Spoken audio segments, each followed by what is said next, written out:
Good morning students. आज हम accountancy का एक चैप्टर शुरू करेंगे जिसका नाम है अकाउंटिंग रेशियो। ये अकाउंटेंसी का सबसे आसान चैप्टर है, इसीलिए ये वाला चैप्टर हम शुरू कर रहे हैं। तो अकाउंटिंग रेशियो का मतलब क्या होता है? हम बिज़नेस में कुछ इम्पॉर्टेंट डिसीजंस लेने के लिए कुछ रेशियोज़ निकालते हैं ताकि वो हमें हेल्प कर सके बिज़नेस के कुछ इम्पॉर्टेंट डिसीजंस लेने में।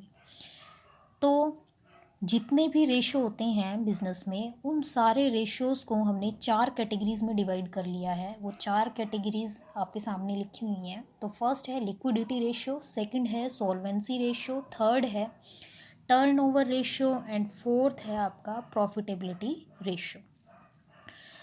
तो चारों जो रेशियोज़ हैं सबका उद्देश्य अलग अलग होता है निकालने का। तो लिक्विडिटी रेशियो है, जैसे वो बिज़नेस की लिक्विडिटी पोजीशन फाइंड आउट करने में हेल्प करता है। सोल्वेंसी रेशियो बिज़नेस की सोल्वेंसी पोजीशन निकालने में हेल्प करता है।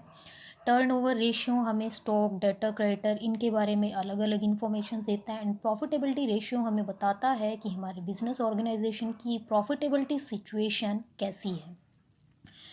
तो फर्स्ट जो रेशियो है लिक्विडिटी रेशियो, सबसे पहले उसको करते हैं।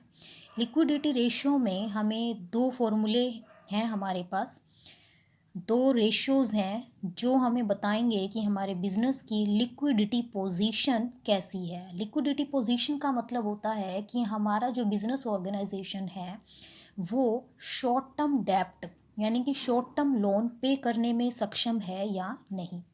तो हमारा बिज़नेस शॉर्ट टर्म लोन यानी कि जो लोन हमें 1 साल के अंदर पे करने होते हैं वो पे करने में हम सक्षम है या नहीं, हमें कैसे पता चलेगा? ये दो रेशियो, करंट रेशियो और क्विक रेशियो हमें बताएंगे। तो करंट रेशियो अगर हमें निकालना है तो उसका फॉर्मूला होगा हमारे पास current assets divide by current liability, और क्विक रेशियो का फॉर्मूला होता है quick asset by current liability. इन दो रेशियो के बारे में कुछ इंपॉर्टेंट बातें हैं। करंट एसेट्स अपॉन में करंट लायबिलिटी, इसका मतलब है कि करंट एसेट और करंट लायबिलिटी जो है वो हमारा डबल होना चाहिए। आइडियल रेशियो होता है करंट एसेट डबल होना चाहिए करंट लायबिलिटी का। इसका मतलब है कि अगर कोई भी इमरजेंसी आ जाती है, हमें करंट लायबिलिटी पे करनी पड़ जाती है, तो करंट एसेट हमारे पास डबल होनी चाहिए, तो हम हमारी करंट लायबिलिटी को आसानी से पे कर सकते हैं। और क्विक एसेट जो होता है उसका जो हमारा आइडियल रेशियो होता है वो होता है 1:1।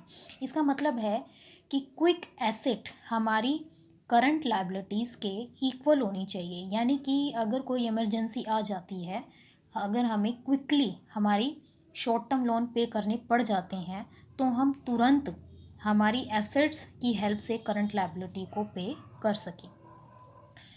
तो करंट एसेट हमें कैसे निकालनी है, करंट लायबिलिटी हमें कैसे निकालनी है, क्विक एसेट हमें कैसे निकालनी है, इन सब के फॉर्मूले हैं हमारे पास। जो भी गिवन इन्फॉर्मेशन है, बैलेंस शीट गिवन है या कोई डाटा गिवन है, उन सब में से हमें देखना है कि करंट एसेट जो भी अवेलेबल हैं उन सब को हम टोटल कर देंगे।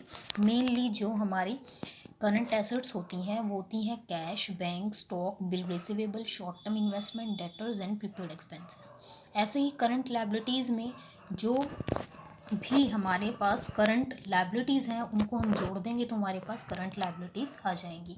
ऐसे ही क्विक एसेट्स हैं, क्विक एसेट्स में करंट एसेट्स में से हम दो चीज़ें अगर माइनस कर दें तो स्टॉक और प्रीपेड एक्सपेंसेस, तो हमारे पास क्विक एसेट्स जो हैं वो